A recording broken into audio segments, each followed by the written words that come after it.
नमस्कार माझ्या सर्वांना. मी शिवानी. गावाकडच्या स्वादमध्ये आपलं खूप खूप मनापासून स्वागत आहे. तर आज मी तुमच्यासोबत शेअर करत आहे ब्रेड गुलाबजामुनची रेसिपी. आपण नेहमी ब्रेडपासनं सँडविच, कटलेट इत्यादी प्रकारचे काही ना काही बनवत राहतो. तर आज म्हटलं चला मी हे फर्स्ट टाईम बनवत आहे, पण फर्स्ट टाईममध्ये सुद्धा खूप छान झालं. मला पुष्कळ आवडले म्हणून मी ही रेसिपी तुमच्यासोबत शेअर करत आहे.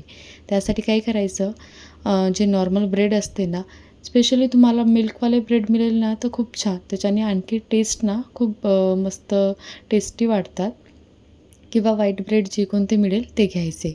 ब्राऊन घेण्यापेक्षा व्हाईटवाले घ्यायचे. तर त्याचे जे एजेस आहे ना ते कट करून घ्यायचे.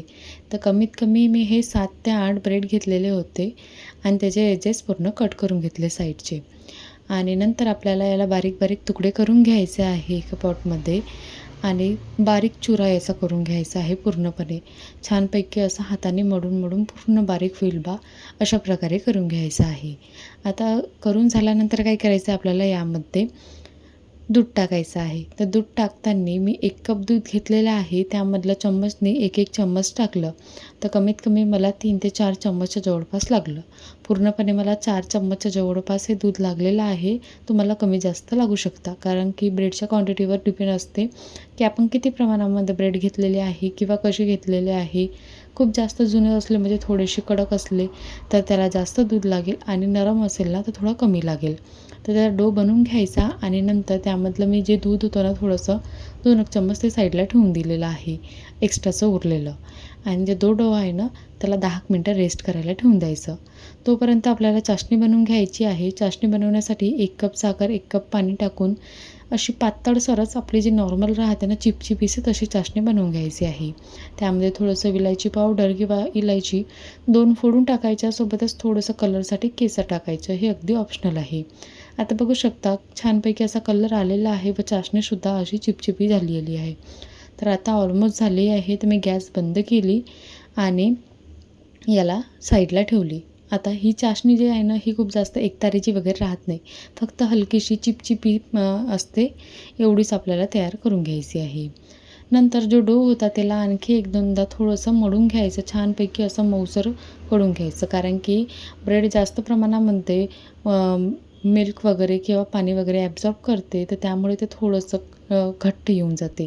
त्यासाठी आणखी थोडंसं याला मळलं की बरोबर सॉफ्ट डो तयार होऊन जाते. नंतर थोडंसं तूप लावायचं आणि अशा प्रकारे ज्या प्रकारे मी डो तयार केलेला आहे ना तसा बनवून घ्यायचा. नंतर आपल्याला छोटे छोटे जेवढ्या आकाराचे गुलाबजामुन बनवायचे आहे ना तेवढ्या आकारचे गोळे तयार करून घ्यायचे. एकदा चेक करून घ्यायचं क्रॅक वगैरे पडते की काय बा. पडत असेल ना तर आणखी त्याला छानपैकी असं मोडून घ्यायचं, म्हणजे गोळ्याला. नाही पडत असेल ना तर बघू शकता इथे एक पण क्रॅक पडत नाही आहे, म्हणजे परफेक्ट असा गुलाबजामुन तयार झालेला आहे. तर अशा प्रकारे गुलाबजामुन तयार करून घ्यायचे आणि करून झाल्यानंतर मस्तपैकी याला फ्राय करायला घ्यायचं आहे. तर आता ऑलमोस्ट तयार झालेले आहे. नंतर आपल्याला मीडियम टू हाय फ्लेमवर गरम केलेल्या तेलामध्ये याला फ्राय करायचं आहे.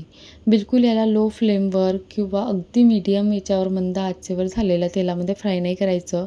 थोडंसं गरम झालं आणि चांगलं कडकडीत असं जसं आपण पकोडे वगैरे तळायला घेतो ना तशा प्रकारे तेल गरम झालं मस्त तेव्हाच टाकायचे. सपोज तुम्ही लो फ्लेमवर गरम झालेल्या तेलामध्ये किंवा थंड तेलामध्ये किंवा मीडियम हॉट ऑइलमध्ये सुद्धा फ्राय केले ना तरीसुद्धा हे फुटून जातात. म्हणून एक काळजी घ्यायची यामध्ये फक्त की छानपैकी असं गरम झालेल्या तेलामध्ये फ्राय करायचं. सुरुवातीला एक टाकून बघायचा, तो परफेक्ट असा फ्राय होत असेल ना तर मग बाकीचे टाकायचे, नाहीतर आणखी तेलाला थोडंसं गरम होऊ द्यायचं अगर सपोज फुटत असेल वगैरे तर. नाहीतर इझिली तुम्ही अशा प्रकारे छानपैकी अलटवत पलटवत ब्राउनिश कलर येईपर्यंत मस्त अशा प्रकारे फ्राय करायचं. बघू शकता. आणि फ्राय झाल्यानंतर कोमटसर अशा चाशणीमध्ये आपल्याला टाकायचं आहे. पाक हा आपल्याला थोडासा गरमच हवा हलकासा, जेणेकरून गुलाबजामुन छानपैकी पाक ॲब्झॉर्ब करेल आणि मस्तपैकी असे पाक रसलेले गुलाबजामुन तयार होईल. तर अशा प्रकारे ब्रेडपासनं मस्तपैकी गुलाबजामुन तयार झालेले आहे. तर कशी वाटली ही आजची ब्रेड गुलाबजामुनची रेसिपी?